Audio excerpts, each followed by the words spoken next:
Hello everyone, welcome to UGC NET super coaching. मेरा नाम है शुभम तिवारी और आज इस वीडियो में हम जानने की कोशिश करेंगे कि जो बच्चे दिसंबर के लिए तैयारी कर रहे हैं यूजीसी नेट के लिए, तो उनके लिए एक कंप्लीट स्ट्रैटेजी क्या होनी चाहिए, कंप्लीट एक रोड मैप क्या होनी चाहिए बेसिकली।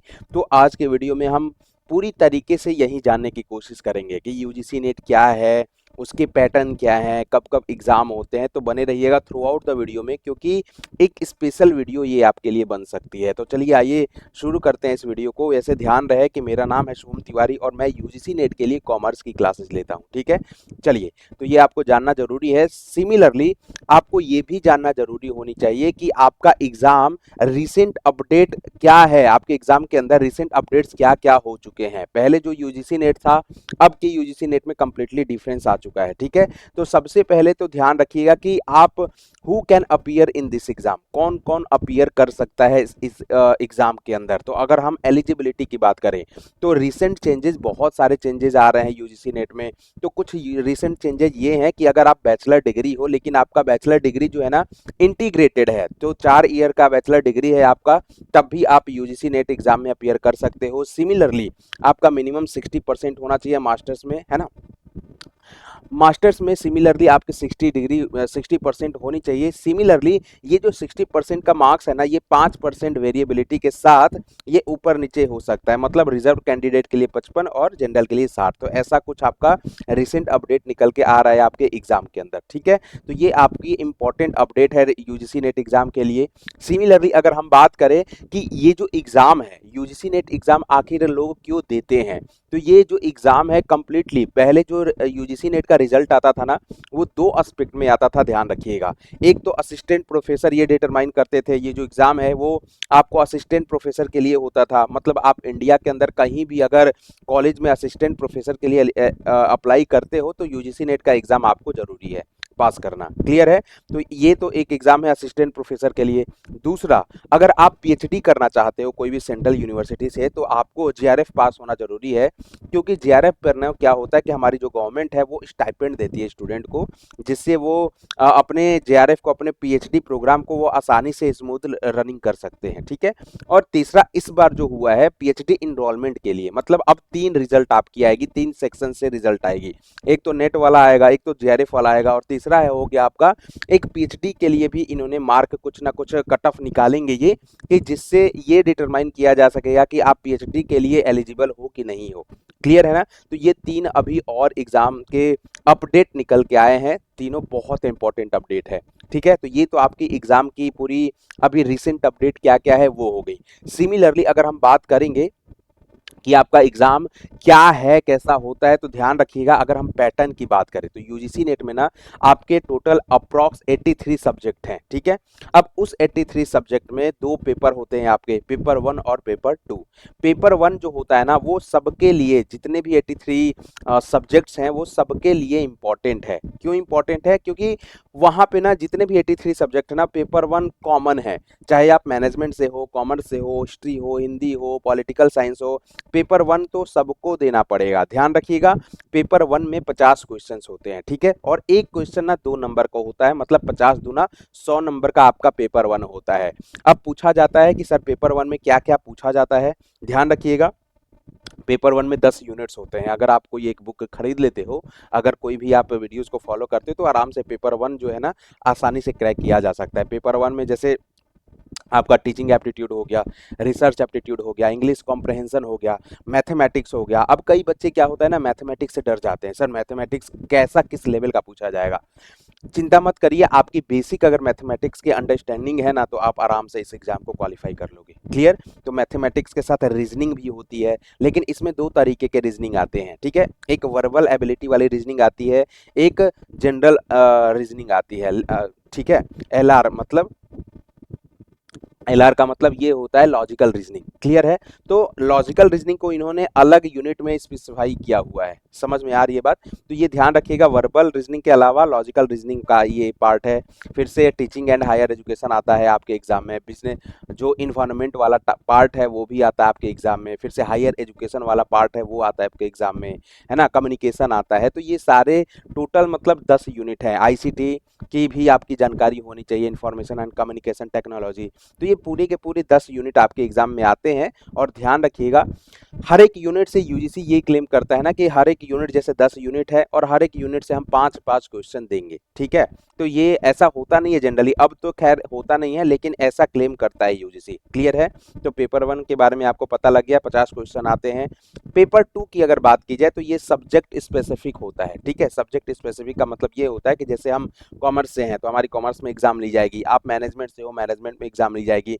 अब इस पेपर की खास बात यह है कि ये आपका कंसर्न सब्जेक्ट होता है जिसके अंदर 100 क्वेश्चन आपसे पूछे जाते हैं। और हर एक क्वेश्चन जो होगा ना वो कितने नंबर का होगा? 2 नंबर का। मतलब ऊपर 50 क्वेश्चन थे, 2 नंबर, 100 नंबर ये हो गया। और ये 100 क्वेश्चन है, 2 नंबर एक क्वेश्चन के, तो 200 नंबर ये हो गया, ठीक है। तो टोटल अगर बात करी जाए यूजीसी नेट के एग्जाम की, तो टोटल जो मार्किंग होगी ना वो आपका 300 नंबर का होता है। समझ में आई बात? अब इसी 300 नंबर में से 2 कट ऑफ निकलते हैं आपके, ध्यान रखिएगा। अभी तक तो हालांकि पीएचडी वाला जो इनरोलमेंट हमने पीछे बताया था ना, वो अभी स्टार्ट नहीं की गई है, इस बार से स्टार्ट करी जाएगी। लेकिन जब एग्जाम का रिजल्ट आता है ये यूजीसी नेट का, तो 2 ही एस्पेक्ट में आते थे इससे पहले, एक तो नेट के लिए, एक जेआरएफ के लिए, ठीक है। तो आपके जो रिजल्ट आते हैं उसमें लिखा हुआ आता है कि you are qualified for your NET exam और जेआरएफ, ठीक है। तो ये ध्यान रखिएगा। तो जेआरएफ के लिए जनरली आप पीएचडी के लिए जाते हो for your higher further studies, है ना, तो जिसमें आप सेंट्रल गवर्नमेंट में अप्लाई करते हो, बहुत सारे प्रोसेस होते हैं, उन प्रोसेस के साथ गुजरते हो तो आपको गवर्नमेंट जो है आपको फंड करती है। क्लियर है ना, स्टाइपेंड के रूप में। चलिए, तो ये ध्यान रखिएगा पैटर्न ऑफ द एग्जामिनेशन के बारे में। अब एक बात और है कि इस एग्जाम जो है ना, ये यूजीसी नेट का एग्जाम है, यहाँ पे कोई भी नेगेटिव मार्किंग नहीं होती। ध्यान रखिएगा, कोई भी नेगेटिव मार्किंग नहीं होती, क्योंकि यूजीसी नेट का जो एग्जाम है ना वो आपकी एलिजिबिलिटी डिटरमाइन करता है, ना कि आपको डायरेक्ट जॉब के लिए फोकस करता है कि आपकी यूजीसी नेट क्वालिफाई कर लिया आपने, डायरेक्ट जॉब इससे नहीं लगती है, ये बातें ध्यान रखना, ठीक है ना। ये एलिजिबल बना देगा कि भैया आप यूजीसी नेट पास हो तो आप जाइए इंडिया के किसी भी कॉलेज में अप्लाई कर सकते हो, वहां आप एलिजिबल हो। समझ में आ गई बात इतनी? अब जो आपका दिसंबर वाला एग्जाम है ना, उसके लिए आपकी तैयारी किस तरीके से होनी चाहिए, कैसी होनी चाहिए, वो हम आपको इस वीडियो में, मेरा मेन फोकस जो है इस वीडियो में हम यही बताना चाहते हैं, ठीक है। तो एवरी नेट एस्पिरेंट के लिए ये जरूरी है वीडियो। क्लियर है ना?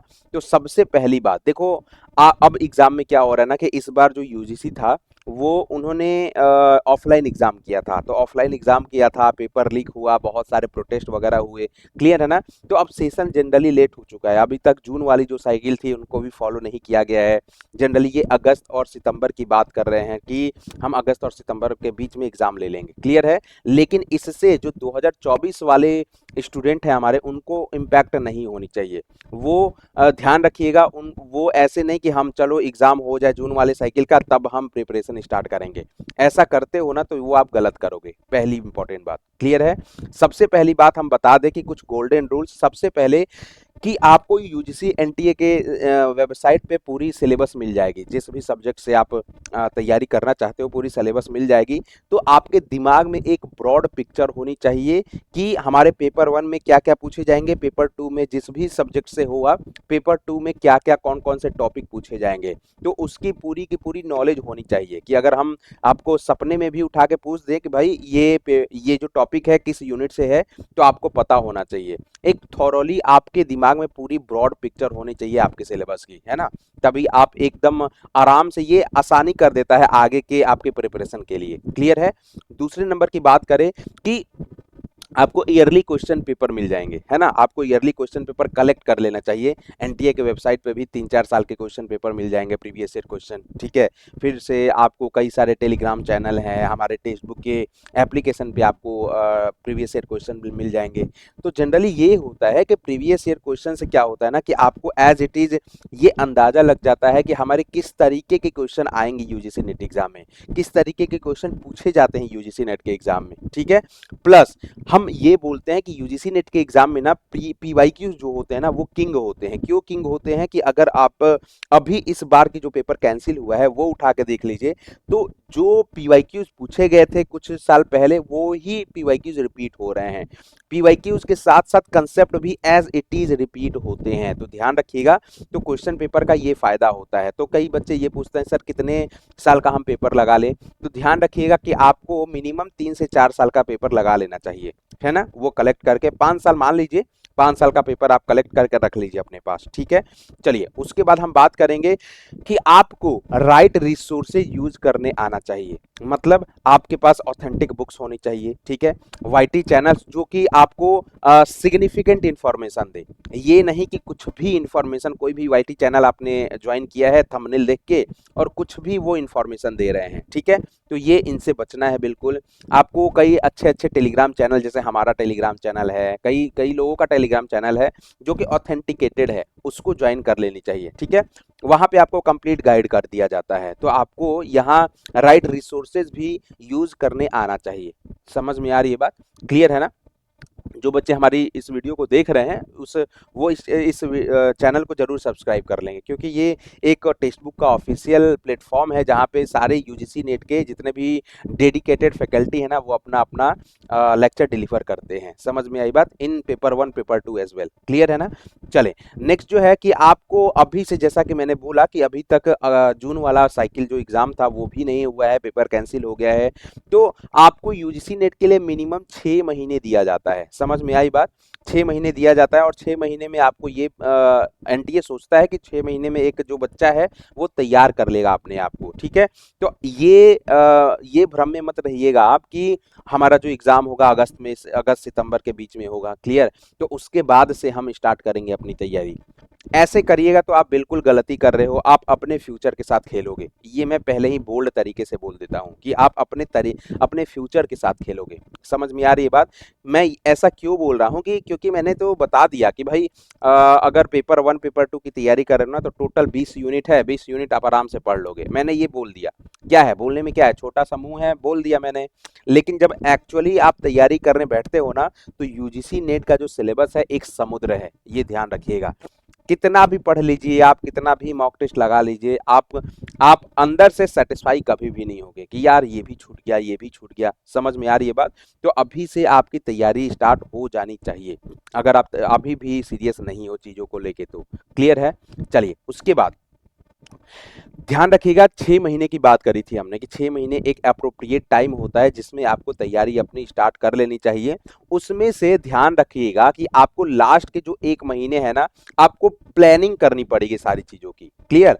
आपको शुरुआत के 4-5 महीने में जो है ना आपको सिलेबस कवर करना पड़ेगा दोनों पेपर के, पेपर 1 पेपर 2, ठीक है। उसके बाद शॉर्ट नोट्स बनाने पड़ेंगे, उसके बाद डिटेल नोट्स बनाना ही है आपको, ठीक है। उसके बाद जो भी मॉक टेस्ट है, प्रैक्टिस है, वो सारा करना है उसी में, क्लियर है। लास्ट मंथ जो होगा ना वो अपने आप के लिए रखिए, क्योंकि उसमें आपको ना मॉक टेस्ट देना होता है, इंटरप्रिटेशन करना होता है, पीवाईक्यूज करना होता है, सब चीज आपको अकॉर्डिंगली करना होता है। जो भी नोट्स दिया है आपने, नोट्स लिखा होगा वो भी रिवाइज करना होता है। तो लास्ट मंथ जो होता है ना वो प्रॉपर रिवीजन के लिए रखिए आप। ये मैं जो वीडियो बना रहा हूँ ना काफी लोग इसको सीरियस नहीं लेते हैं कि चलो यार ये तो हर यूट्यूब चैनल वाले बता देंगे, लेकिन ये ना मैं प्रैक्टिकल एस्पेक्ट में बात करता हूँ। जो बच्चे ऐसा नहीं करेंगे, ठीक है, कई वीडियो मिल जाएगी उनको, लेकिन ध्यान रखिएगा वीडियो को देख के भी अगर आप समझ नहीं पा रहे हो तो ये आपकी सबसे बड़ी फॉल्ट है, ठीक है। समझ में आई बात। उसके बाद देखिए ध्यान रखिएगा आपको पीवाईक्यूज मॉक टेस्ट ना रेगुलर बेसिस पे लगानी चाहिए। अब बोलोगे कि सर आपने तो लास्ट मंथ वाला बोला था, लास्ट मंथ वाला वो आपका रिवीजन हो गया। पीवाईक्यू मॉक टेस्ट मतलब आप जैसे कोई भी टॉपिक लगा रहे हो, कोई भी टॉपिक पढ़ लिया, मतलब इस वीक में मान लेते हैं कि बिजनेस इन्वायरमेंट का एक टॉपिक पढ़ लिया आपने। अब उस टॉपिक से आपको वो देखना है पिछले 4-5 साल के पेपर में कि इस टॉपिक से क्या क्वेश्चन बन रहे हैं क्या, है ना। तो क्वेश्चन देखिए बन रहे हैं क्या, उसके क्वेश्चन जरूर बनेंगे, ठीक है। जैसे पेपर 1 की ही बात कर ले, लॉजिकल रीजनिंग की बात कर ले, है ना, स्क्वायर ऑफ अपोजिशन की बात कर ले, तो स्क्वायर ऑफ अपोजिशन में देखिएगा कि हर साल क्वेश्चन पूछा जाता है, ठीक है। अब उसमें क्या करना है कि स्क्वायर ऑफ अपोजिशन को अच्छे से पढ़ना है। मॉक टेस्ट जितने भी उसके मॉक टेस्ट हैं, जितने भी ऐसे क्वेश्चन बन सकते हैं स्क्वायर ऑफ अपोजिशन से, वो लगा लेना है आपको। समझ में आई बात। तो आपको इससे क्या होगा कि वीकली जब टेस्ट दीजिएगा ना तो टॉपिक के पर कमांड होगा, टॉपिक पर जब कमांड होगा तो लास्ट टाइम में जो रिवीजन करोगे वो भी काफ़ी हेल्पफुल होगी आपके लिए। समझ में आई ये बात? तो ये जो मेरी वीडियो है बहुत अच्छी होने वाली है, ये ध्यान रखिएगा। ठीक है, अब लास्ट में हम बात करना चाहेंगे कि आपको प्रॉपर टाइम मैनेजमेंट करने आना चाहिए, है ना? क्यों हम ऐसा बोल रहे हैं? क्योंकि बहुत सारे बच्चे ओवर कॉन्फिडेंट में रहते हैं कि टाइम मैनेजमेंट क्या है यार, आपको 3 घंटे मिलेंगे, 3 घंटे में तो आराम से कर लोगे। लेकिन ऐसा नहीं होता है ना? आपको जब पेपर स्टार्ट होता है ना, तो वो 3 घंटे जो होते हैं ना, वो 1 घंटे के समान नजर आते हैं, क्योंकि आप इतना खो जाते हो उस पेपर में। तो अगर आपको टाइम मैनेजमेंट अच्छे से करना है तो मैं ये स्ट्रेटेजी बता देता हूँ कि आपको घर में, है ना, आप जिस रूम में पढ़ाई करते हो उस रूम में जब आप मॉक टेस्ट लगा रहे होते हो 3 घंटे का, ठीक है, पूरा फुल मॉक टेस्ट लगा रहे होते हो, तो उस टाइम क्या करनी चाहिए कि एक स्पेशल एग्जामिनेशन वाली इन्वायरमेंट होनी चाहिए आपके कमरे में, है ना? मोबाइल को साइड में रख दीजिए, स्विच ऑफ कर दीजिए, क्लियर।